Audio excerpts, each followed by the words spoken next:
ओम नमः शिवाय। शिवजी सदा सहाय। ओम नमः शिवाय।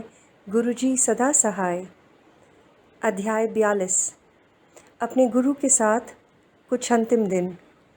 गुरुजी, आपको अकेले देखकर मुझे बहुत खुशी हुई। मैं अभी अभी श्री रामपुर से हाथों में खुशबूदार फलों और गुलाब के फूलों के साथ पहुंचा था। श्री युक्तेश्वर जी ने बहुत दीन भाव से मेरी ओर देखा। तुम्हारा प्रश्न क्या है? गुरुदेव ने कमरे के चारों तरफ नज़र दौड़ाते हुए ऐसे पूछा मानो वे मेरे से पीछा छुड़ाना चाह रहे हों। गुरुजी, मैं आपके पास तब आया था जब मैं हाई स्कूल में था। अब मैं बड़ा हो गया हूँ, यहाँ तक कि मेरे एक तो बाल सफ़ेद भी हो गए हैं।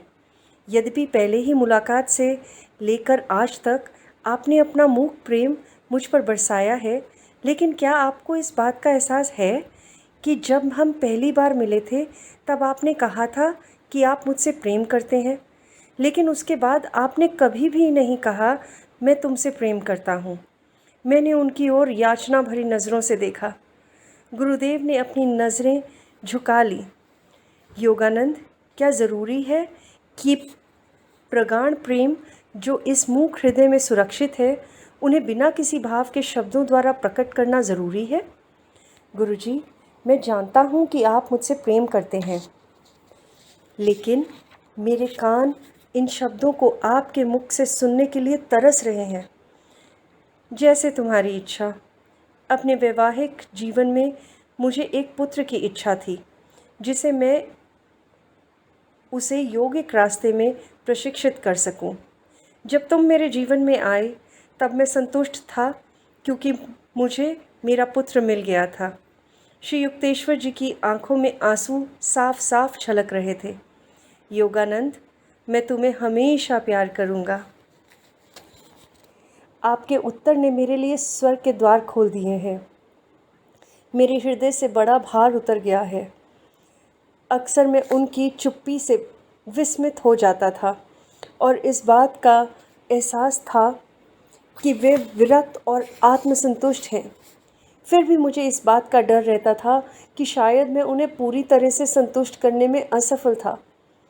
उनका स्वभाव बहुत विलक्षण, गंभीर और स्थिर था। उसे मुझ समझ पाना कठिन था। बाहरी जगत के मूल्यों को छोड़कर वे कब के आगे बढ़ चुके थे।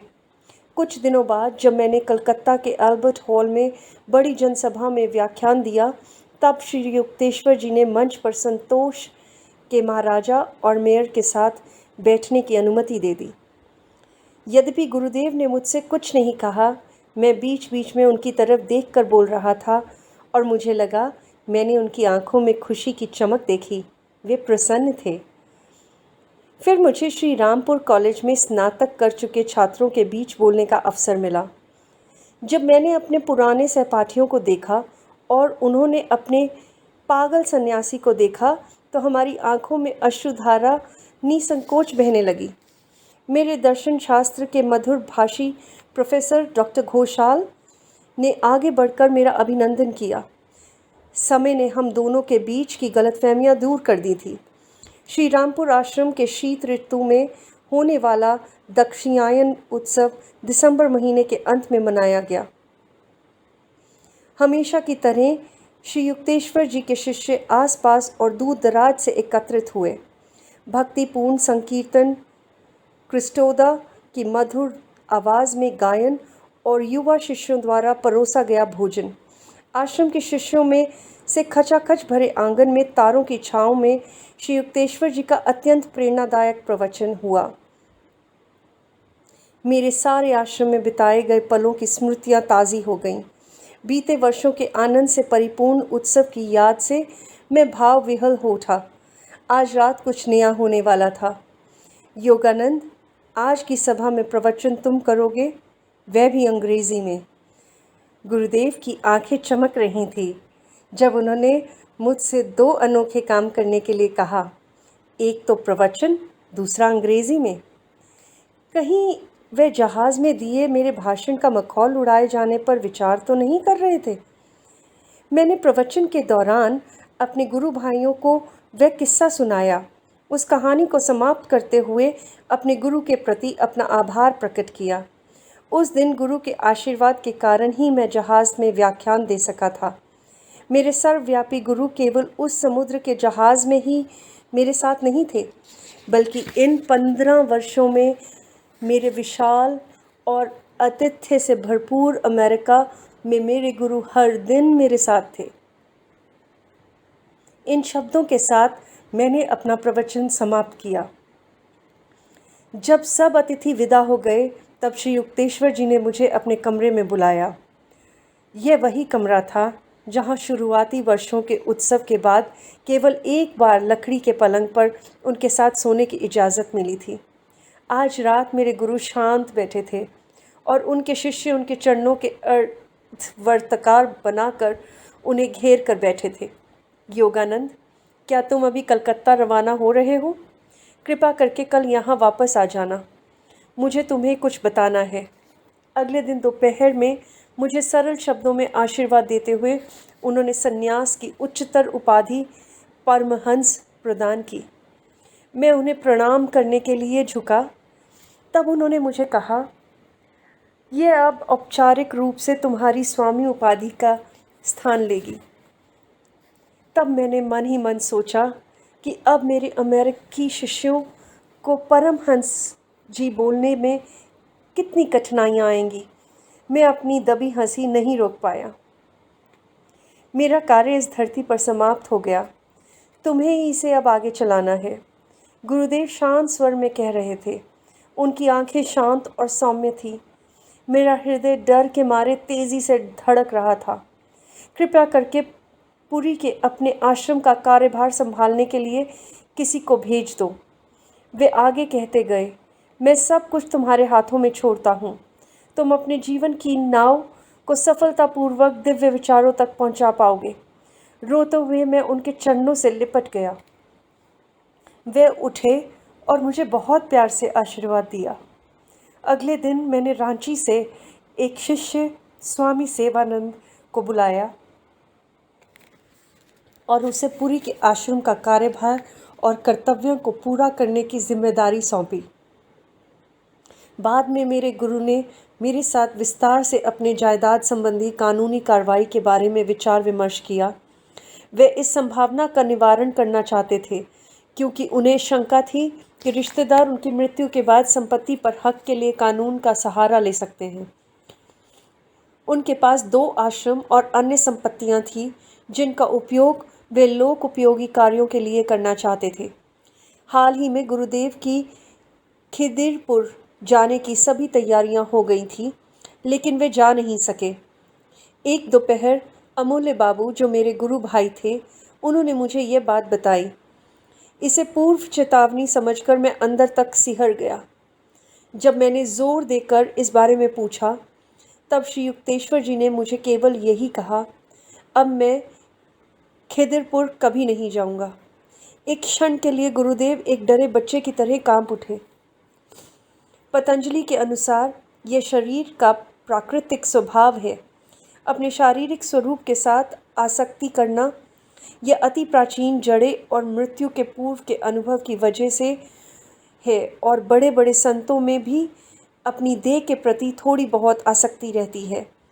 मृत्यु पर अपने कुछ प्रवचनों पर भी श्री युक्तेश्वर जी साथ में यह बात ज़रूर जोड़ देते कि लंबे समय तक पिंजरे में रहने के कारण पिंजरे का दरवाज़ा खोल देने के बाद भी पक्षी उड़ने के लिए हिचकिचाते हैं।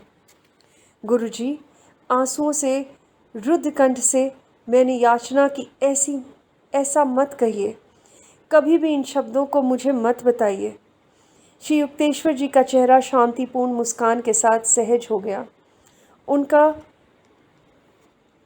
21वां जन्मदिन पास ही था, लेकिन देखने में वे स्वस्थ और मजबूत दिखाई दे रहे थे। हर दिन मैं अपने गुरु के प्रेम की वर्षा में नहा रहा था। हमारा प्रेम मूक था, मगर उसके गहन अनुभूति हो रही थी। मैंने अपने मन से उन सभी संकेतों को निकाल दिया जो गुरुदेव ने अपने देह त्याग के बारे में दिए थे। गुरुदेव, कुंभ मेला इस महीने में इलाहाबाद में लग रहा है। मैंने उन्हें बंगाल बंगाली पंचांग में मेले की तारीखें दिखाई। क्या तुम वाकई वहाँ जाना चाहते हो? गुरु की मेरे वहाँ न जाने की इच्छा को मैं समझ नहीं पाया और बोलता गया, एक बार आपने बाबा जी को कुंभ मेले में देखा था, शायद मुझे भी उन्हें देखने का सौभाग्य मिल जाए। मुझे नहीं लगता बाबा जी तुमको वहाँ मिलेंगे। ये कहकर गुरुदेव शांत हो गए। वे मेरी योजना में बाधा नहीं डालना चाहते थे। जब अगले दिन मैं एक छोटे समूह के साथ इलाहाबाद के लिए निकला, तब उन्होंने हमेशा की तरह शांत भाव से आशीर्वाद दिया।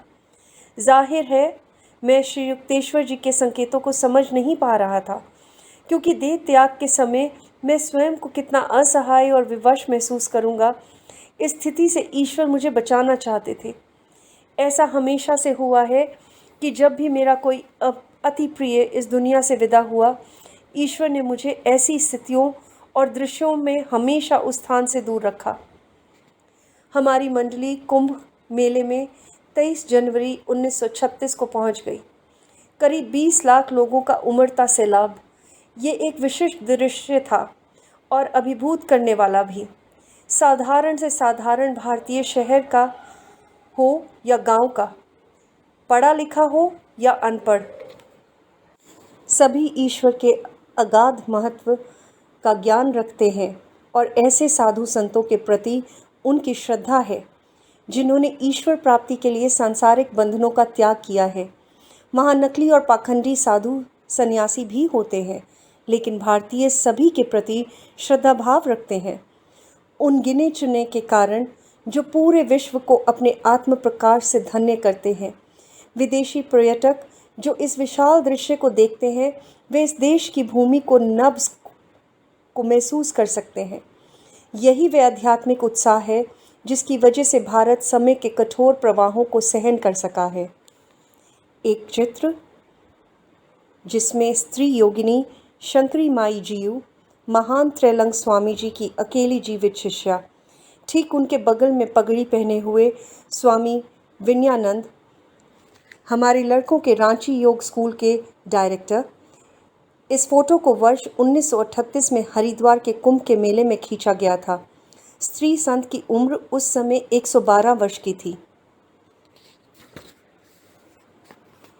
एक अन्य चित्र कृष्णानंद वर्ष 1936 के इलाहाबाद के कुंभ मेले में अपनी पालतू शाकाहारी शेरनी के साथ। साथ ही चित्र में श्री युक्तेश्वर जी के श्री रामपुर आश्रम की दूसरी मंजिल के खाने के चबूतरे में मैं गुरु जी के चरणों के पास बीच में बैठा हुआ हूँ। हमारा पहला दिन केवल लोगों के उत्साह को देखने में बीत गया। ये असंख्य स्नान करने वाले थे जो पवित्र नदी में डुबकियां लगाकर अपने पापों को धो रहे थे। वहाँ हमने भक्ति भाव से पूजा के विधानों को होते हुए देखा। लोग भक्ति भाव से धूल से सने साधुओं के चरणों में फूल फल अर्पण कर रहे थे। मुड़कर हमने देखा हाथी सजे हुए घोड़े और राजपुताना के ऊंट धीरे धीरे एक कतारों में चल रहे थे। इनके पीछे सोने चांदी के दंड और रेशमी पताका लिए नग्न साधुओं का जुलूस चल रहा था। केवल लंगोटी पहने साधु छोटे छोटे समूहों में शांत बैठे हुए थे। उन्होंने अपने शरीर में भस्मी लगाई हुई थी जो उन्हें सर्दी और गर्मी से बचाती है। उनके माथे के बीच में चंदन के लेप से तीसरी आंख बनी हुई थी। हजारों स्वामी गेरुआ वस्त्र धारण किए हुए, मुंडे हुए सिर, बांस के डंडे और भिक्षा पात्र के साथ चारों तरफ अपने शिष्यों के साथ आध्यात्मिक चर्चा करते नजर आ रहे थे। उनके चेहरे त्याग की शांति से आलोकित थे। यहाँ वहाँ वृक्षों के नीचे जलती हुई लकड़ी की ढेरियों के चारों तरफ बैठे साधुओं का दृश्य देखने योग्य था। उनके केशों की चोटियाँ गुथी हुई थीं और सिर के ऊपर लपेटे हुए बड़े बड़े जूड़े बने हुए थे।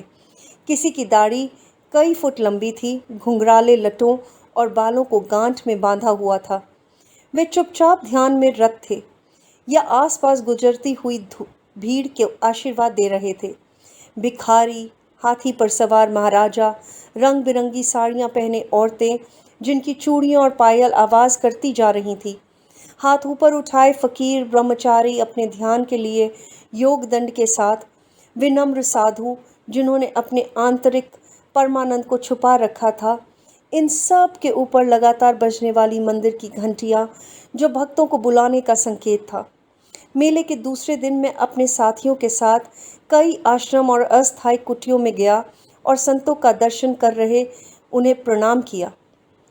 हम स्वामी संप्रादय के गिरी शाखा के प्रमुख का आशीर्वाद मिला।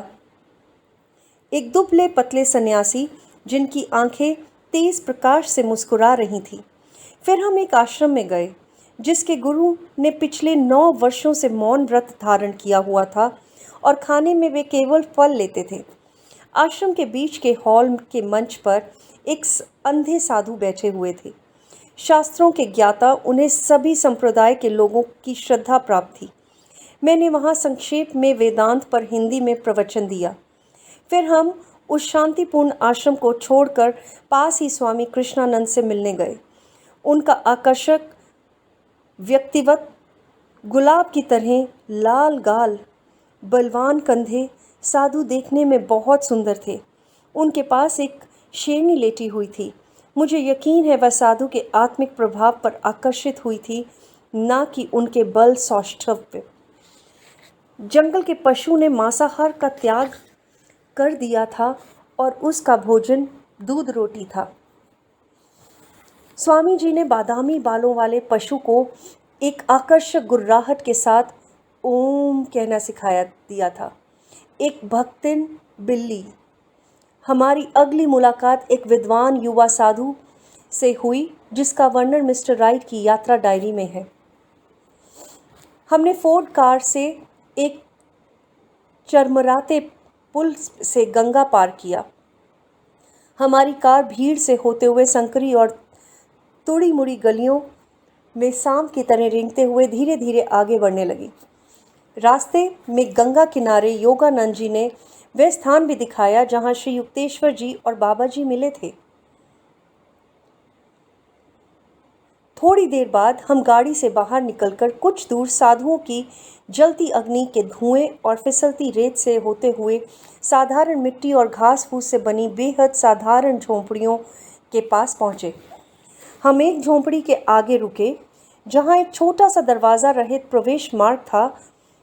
ये करपत्री, एक युवा घुमंतु साधु जो अपनी अद्भुत बुद्धिमत्ता के लिए प्रसिद्ध थे, की शरणास्थली थी।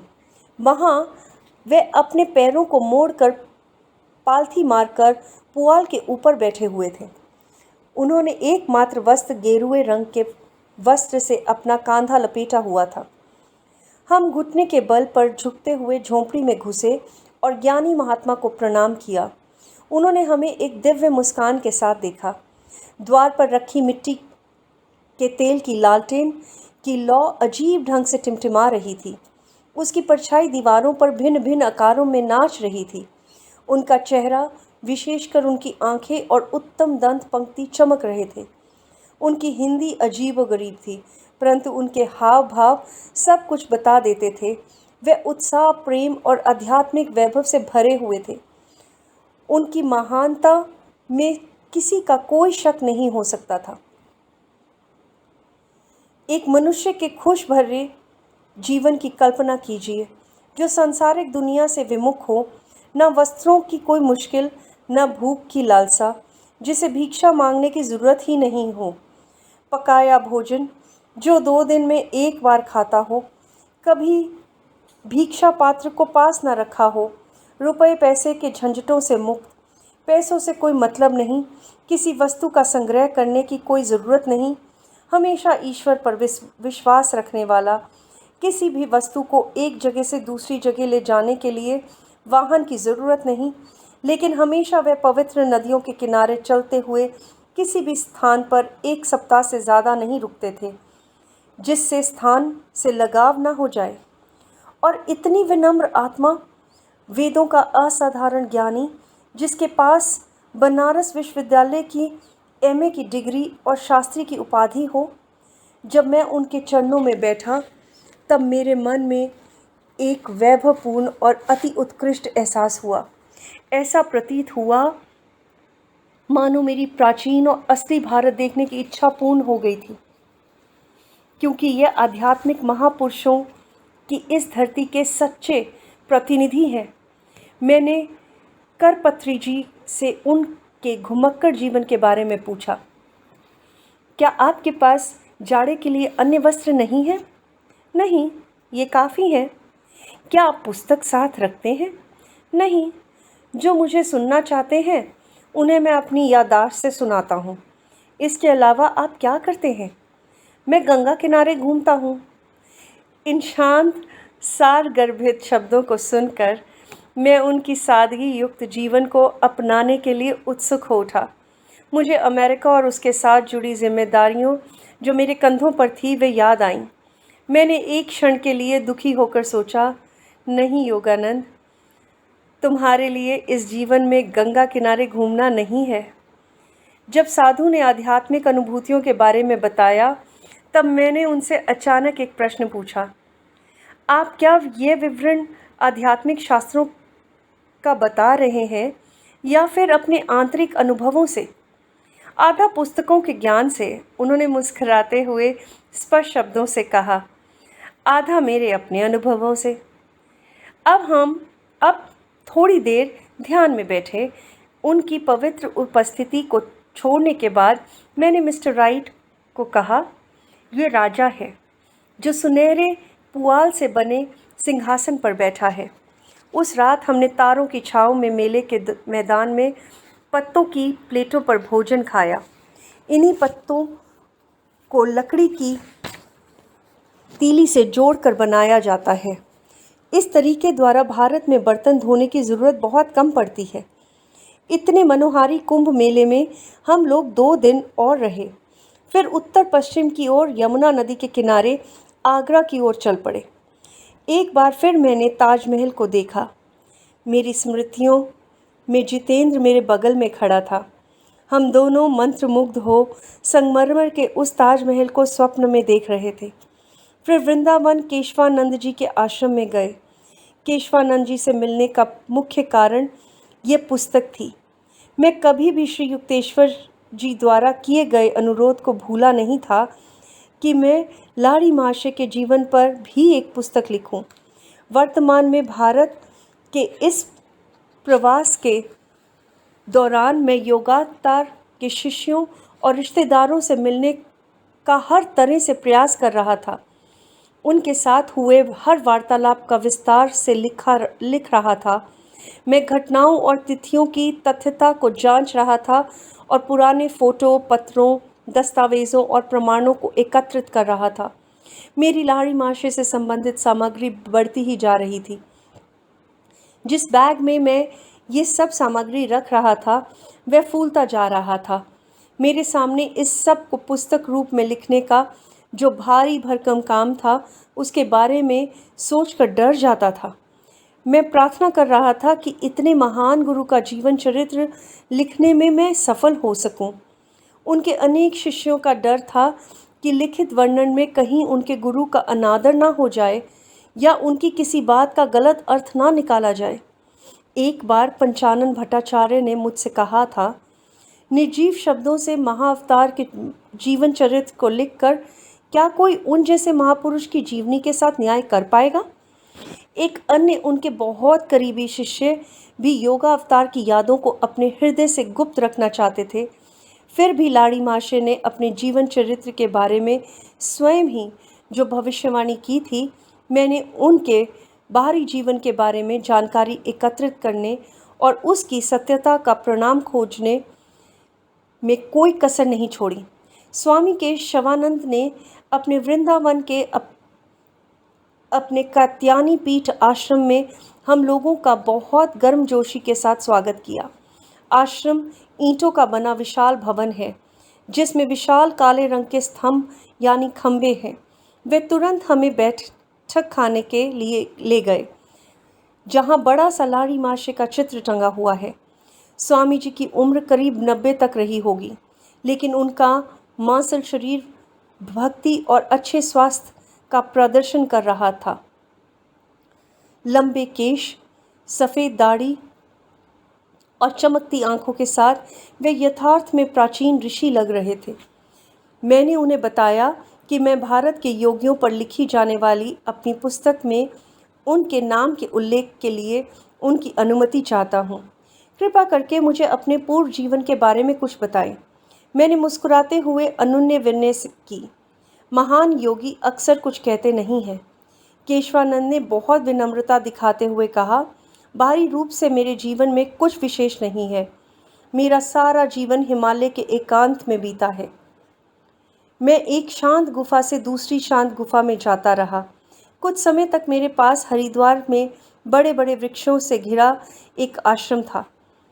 वह एक बहुत शांत स्थान था जहाँ यात्री कम ही पहुँचते थे, क्योंकि वहाँ चारों तरफ कोबरा सांप थे।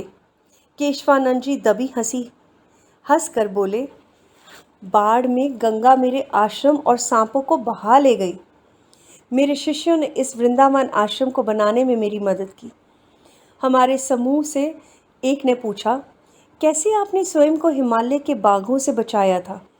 केशवानंद जी ने अपना सिर हिलाया उन ऊंची आध्यात्मिक ऊंचाइयों पर और कहा, जंगली जानवर शायद ही कभी किसी योगी को चोट पहुंचाते हैं। एक बार मुझे जंगल में बाघ अपने सामने दिखा। मेरे मुंह से अचानक चीख निकल गई। वह बुद्ध की तरह वहीं खड़ा रहा। वे फिर अपनी यादों पर हंसने लगे। कभी कभी मैं अपने एकांतवास को छोड़कर बनारस अपने गुरु के पास आता था। वे मेरे हिमालय के जंगलों में इस तरह निरंतर घूमने का मजाक उड़ाते थे। एक बार उन्होंने मुझे कहा, तुम्हारे पैरों में चक्र है। मुझे खुशी है कि हिमालय इतना विस्तृत है, तुम वहाँ घूमते रह सकते हो। कई बार केशवानंद बताते गए, उनके जीवित रहते और मृत्यु के बाद भी लाहिड़ी महाशय मेरे सामने कई बार उपस्थित हुए हैं। उनके लिए कोई हिमालय उनकी पहुंच से दूर नहीं है। 2 घंटे पश्चात वे हमें भोजन के लिए बरामदे में ले गए। मैं मन ही मन बहुत हताश था। एक और 15 प्रकार के व्यंजन। 1 वर्ष से कम की अवधि में मेरा वजन भारतीय आतिथ्य की वजह से 50 पाउंड बढ़ गया था, लेकिन मेरे सम्मान में आयोजित अनगिनत भोज इतने प्यार से बनाए गए व्यंजनों को लेने से मना करना बहुत दुष्टता होती। भारत में अफसोस, अन्यत्र देशों में नहीं। गोल मटोल और हष्ट पुष्ट स्वामियों को देखकर लोग बहुत खुश होते हैं। एक चित्र में मिस्टर राइट इजिप्ट में और मिस ब्लैच। एक अन्य चित्र में रविंद्रनाथ टैगोर, बंगाल के प्रेरणा प्राप्त कवि और साहित्य में नोबेल पुरस्कार से सम्मानित। सबसे नीचे एक चित्र में मिस्टर राइट और मैं, सम्मानीय स्वामी केशवानंद और उनके एक शिष्य के साथ वृंदावन के भव्य आश्रम में। रात्रि भोज के बाद शवानंद मुझे अलग कोने में ले गए। आपका आना अप्रत्याशित नहीं है, उन्होंने कहा। मेरे पास तुम्हारे लिए एक संदेश है। मुझे आश्चर्य हुआ। किसी को मेरा केशवानंद जी के पास आने का पता नहीं था। जब मैं पिछले वर्ष उत्तरी हिमालय में बद्री नारायण के पास घूम रहा था, मैं अपना रास्ता भटक गया। शरण के लिए मुझे एक बड़ी सी गुफा दिखी। वह खाली थी, लेकिन उसकी पथरीली ज़मीन के गड्ढे में आग दहक रही थी। मैं आग के बगल में बैठ गया। मेरी नज़र गुफा के मुहाने पर गड़ी हुई थी। मैं इस एकांत जगह में उस व्यक्ति के बारे में सोच रहा था जो यहाँ थोड़ी देर पहले तक था, क्योंकि आग अभी तक जली हुई थी। केशवानंद, मुझे खुशी है तुम यहाँ हो। ये शब्द मेरे पीछे से आए थे। मैं मुड़ा और सामने बाबा जी को देखकर स्तब्ध रह गया। महान गुरु गुफा के कोने से प्रकट हो गए थे। इतने वर्षों बाद उन्हें देखकर मैं बहुत प्रसन्न था। मैं साष्टांग उनके चरणों में लौट गया। बाबा जी ने कहा, मैंने तुम्हें यहाँ बुलाया इसीलिए तुम रास्ता भटक गए और मेरे अस्थायी निवास इस गुफा में लाए गए। हमें मिले काफ़ी समय हो गया है। मैं तुमसे मिलकर एक बार फिर खुश हूँ। मेरे अमर तत्व प्राप्त गुरु ने आध्यात्मिक कल्याण का मुझे आशीर्वाद दिया और कहा, मैं तुम्हें योगानंद के लिए एक संदेश देता हूँ। वह भारत आने के बाद तुम्हारे पास आएगा। अपने गुरु से संबंधित कई कार्य और लाड़ी मास्टर के जीवित शिष्यों की वजह से वह बहुत व्यस्त रहेगा। उसको कहना कि इस बार मैं उससे नहीं मिल सकूँगा क्योंकि वह मिलने के लिए बहुत इच्छुक था, लेकिन मैं अन्य अवसर पर उससे मिलूँगा। केशवानंद जी के होठों से मैं बाबा जी के सांत्वना वाले वचन को सुनकर बहुत प्रसन्न और भावुक हो गया। मेरे हृदय की पीड़ा कुछ कम हो गई। अब मैं दुखी नहीं था, क्योंकि जैसा कि श्री युक्तेश्वर जी ने इशारा किया था, कुंभ मेले में मुझे बाबा जी नहीं मिले थे। आश्रम में एक रात रहकर हम अगले दिन कलकत्ता के लिए निकल गए। यमुना नदी के ऊपर पुल को पार करते हुए हम वृंदावन के आकाश के मनोरम दृश्य को देखकर आनंद से भर उठे, जैसे सूर्य ने आकाश में आग लगा दी हो। उसके सुंदर रंग पानी पर नीचे प्रतिबिंबित हो रहे थे। यमुना नदी के तट पर कृष्ण की बाल लीलाओं की स्मृतियों से घिरे हुए हैं। यहाँ अपनी मधुर लीला गोपियों के साथ रचाते हुए उन्होंने दिव्य प्रेम, जो एक दिव्य अवतार और उसके शिष्यों में होता है, उसे उजागर किया। पश्चिमी देशों के टिप्पणीकारों ने कृष्ण के जीवन चरित्र को गलत ढंग से समझा है। शास्त्रों के रूपक शब्दशः अनुवादित मस्तिष्क की समझ से बाहर हैं। अनुवादक की एक मनोरंजक भूल इसको स्पष्ट कर देगी। कहानी एक मध्य युगीन संत के बारे में है। मोची रविदास ने अपने व्यवसाय की भाषा में आध्यात्मिक महिमा को इस तरह से गाया है। विशाल नील गगन के नीचे दिव्यता चमड़ा पहने छुपी रहती है। विशाल नील गगन के नीचे दिव्यता चमड़ा पहने छुपी रहती है। एक पाश्चात्य अनुवादक ने इसका अनुवाद इस प्रकार किया है, जिसे पढ़कर हंसे बिना नहीं रहा जा सकता। उसके अनुसार उसने बाद में एक झोंपड़ी बनाई, उसके अंदर एक मूर्ति स्थापित की जिसे उसने चमड़े से बनाया था, और उसकी पूजा करने लगा। रविदास महान कबीर के गुरु भाई थे। रविदास के पहुँचे हुए शिष्यों में चित्तौड़ की रानी भी थी। उसने अपने गुरु के सम्मान में बहुत से ब्राह्मणों को विशाल भोज में आमंत्रित किया। ब्राह्मणों ने नीची जाति के मोची के साथ भोजन करने से इनकार कर दिया। जब वे उनसे अलग होकर अपना शुद्ध भोजन करने के लिए बैठे, तो हर ब्राह्मण ने अपनी बगल में रविदास जी को बैठे देखा। इस तरह के सार्वजनिक चमत्कार से पूरे चित्तौड़ में आध्यात्म की लहर दौड़ गई। कुछ ही दिन में हम कलकत्ता पहुँचे। मैं श्री युक्तेश्वर जी से मिलने को उत्सुक था, मगर पता चला वे श्री रामपुर छोड़कर पुरी चले गए थे, जो कि दक्षिण में 300 मील की दूरी पर था। फौरन पुरी के आश्रम में आओ। 8 मार्च को अतुल चंद्र राय चौधरी, मेरे गुरु भाई, का टेलीग्राम था। अतुल श्री युक्तेश्वर जी का कलकत्ता का शिष्य था। इस संदेश की खबर मेरे कानों में पड़ी। मैं इसमें निहित अर्थ को समझ गया। मैं झुककर प्रार्थना करने लगा, हे प्रभु, मेरे गुरु का जीवन सुरक्षित रखे। जैसे ही मैं पिताजी के घर से ट्रेन से निकलने वाला था, मेरे अंदर से दिव्य आवाज़ आई, आज रात पुरी मत जाओ, तुम्हारी प्रार्थना स्वीकार नहीं होगी। हे भगवान, बहुत दुखी होकर मैंने कहा, आप मुझे पुरी में रस्साकसी नहीं करवाना चाहते? जहाँ गुरु के जीवन की अनवरत प्रार्थना आपको ठुकरानी पड़ी, तो फिर क्या आपकी इच्छा के अनुसार उच्चतर कर्तव्यों को निभाने जाना पड़ेगा? अपने अंतर्मन के आदेश पर उस रात मैं पुरी के लिए रवाना नहीं हुआ। अगली शाम मैं ट्रेन में से पुरी निकल पड़ा। रास्ते में 7 बजे अचानक एक काला सूक्ष्म बादल आकाश में छा गया। बाद में जब ट्रेन पुरी की तरफ शोर मचाती जा रही थी, श्री युक्तेश्वर जी मेरी अंतर्दृष्टि के सामने प्रकट हो गए। वे गंभीर मुद्रा में बैठे थे। उनके दोनों तरफ प्रकाश था। क्या सब कुछ खत्म हो गया?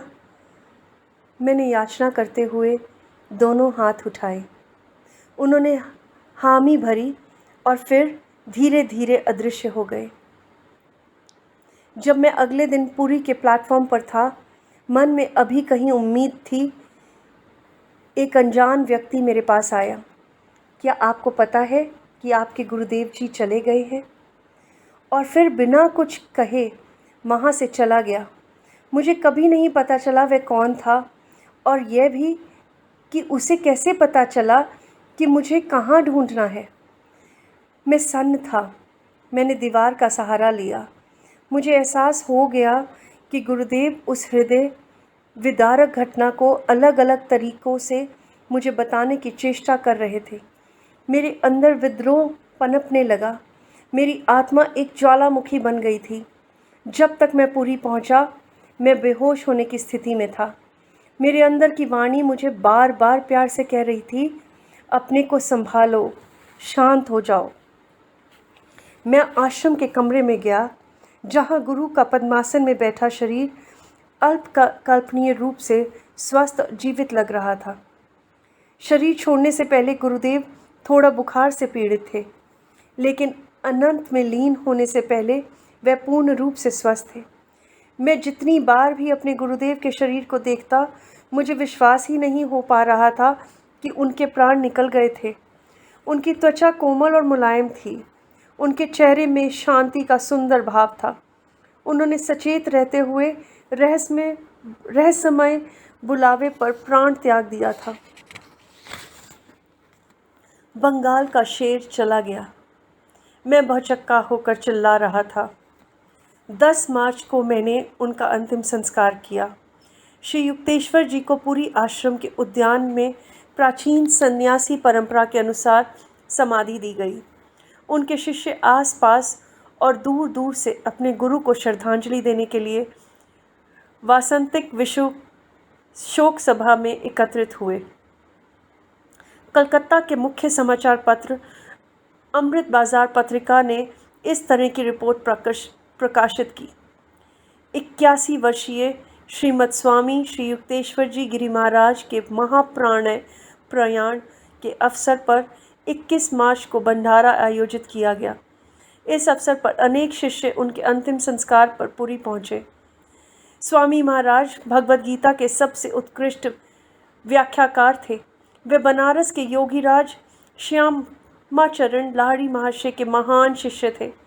स्वामी महाराज भारत के कई योगदा सत्संग सेल्फ रियलाइजेशन फेलोशिप केंद्रों के संस्थापक थे और पाश्चात्य जगत में उनके शिष्य स्वामी योगानंद जी उनके प्रमुख शिष्य जो योग के कार्य चला रहे हैं। उसके पीछे श्री युक्तेश्वर जी की प्रेरणा ही है। श्री युक्तेश्वर जी की भविष्यवाणी की शक्ति और गहन अनुभूति ने स्वामी योगानंद को समुद्र पार जाकर अमेरिका में भारत के गुरुओं के संदेश प्रसार की प्रेरणा दी। भगवद गीता और अन्य शास्त्रों पर उनकी व्याख्या इस बात का प्रमाण है कि दर्शन शास्त्र, चाहे वह पूर्व या पश्चिम का हो, दोनों ही दर्शनों की एक रूपता को स्पष्ट करते हैं। वे सभी धर्मों की एकता पर विश्वास करते थे। श्री युक्तेश्वर जी महाराज ने साधु सभा की स्थापना सोसाइटी ऑफ सेंट्स विभिन्न पंथों और संप्रदायों के प्रमुखों के सहयोग से की। इसके ध्येय या धर्म में वैज्ञानिक आत्मा को जोड़ना। अपने देहांत के समय उन्होंने स्वामी योगानंद को अपना उत्तराधिकारी और साधु सभा का अध्यक्ष मनोनीत किया। भारत को वास्तव में एक महान पुरुष के देहावसान से क्षति पहुंची है, जिन्हें उनके सानिध्य का सौभाग्य प्राप्त हुआ है। वे अपने अंदर भारत की सच्ची संस्कृति और साधना को आत्मसात करें, जिसके लिए श्री युक्तेश्वर जी जाने जाते थे। मैं कलकत्ता वापस आ गया। मेरे अंदर श्री रामपुर आश्रम और उसकी पवित्र यादों में जाने का साहस नहीं था। मैंने श्री युक्तेश्वर जी के छोटे शिष्य प्रफुल्ल को श्री रामपुर से बुलाया और उसे रांची स्कूल में प्रवेश दिलाने का इंतज़ाम किया। जिस सुबह आप इलाहाबाद मेले में के लिए निकले, प्रफुल्ल ने मुझे बताया, गुरुदेव धम से दीवान पर बैठ गए थे। योगानंद चला गया। वे रोने लगे। योगानंद चला गया और फिर गूढ़ ढंग से बोले, मुझे एक दिन उसे दूसरी तरह से बताना होगा। वे चुपचाप घंटों बैठे रहे। आगे के मेरे दिन व्याख्यान कक्षाओं, साक्षात्कार और अपने पुराने मित्रों से मिलने जुलने में बीते। खाली मुस्कान और अनवरत क्रियाकलापों के नीचे काले शोक से भरे विचार अंदर के परमानंद की सरिता को कुलक्षित कर रहे थे, जो इतने वर्षों तक मेरी सभी अनुभूतियों के बालू के तल के नीचे अपने बहने वाले रास्ते से बहती रही थी। दिव्य संत कहाँ गए? मैं अपनी दुखी आत्मा की गहराइयों से चुपचाप रोता रहता। कोई जवाब नहीं आया। मेरा मन मुझे दिलासा दे रहा था। यह अच्छा हुआ कि गुरुदेव का परम प्रेमी परमात्मा के साथ संपूर्ण मिलन हो गया। वे अब हमेशा के लिए तेज के अध्यक्ष धाम में चमक रहे हैं। अब तुम कभी उन्हें पुराने श्रीरामपुर के आश्रम में नहीं देख पाओगे। मेरा हृदय शोकाकुल था। अब तुम अपने पुराने मित्रों को उनसे मिलाने नहीं ला पाओगे या गर्व से कह सकोगे, देखो ये भारत केंद्र ज्ञान अवतार बैठे हुए हैं। मिस्टर राइट ने जून की शुरुआत में हम लोगों की पश्चिम जाने के लिए मुंबई से जहाज़ पकड़ने की व्यवस्था कर दी। एक पखवाड़े तक कलकत्ता में विदाई भोज और व्याख्यानों का सिलसिला चलता रहा। मिस ब्लैच, मिस्टर राइट और मैं फोर्ड से मुंबई की ओर निकल पड़े। हमारे पहुंचने पर जहाज़ में अधिकारियों ने हमें अपनी यात्रा रद्द कराने को कहा, क्योंकि फोर्ड के लिए कोई जगह नहीं थी जिसकी ज़रूरत हमें यूरोप में होगी। कोई बात नहीं, मैंने अनमने मन से कहा, मैं एक बार फिर पुरी जाना चाहता हूँ। फिर शांत स्वर में कहा, एक बार फिर मेरे आंसुओं को अपने गुरु की समाधि पर पानी देने दो। ओम।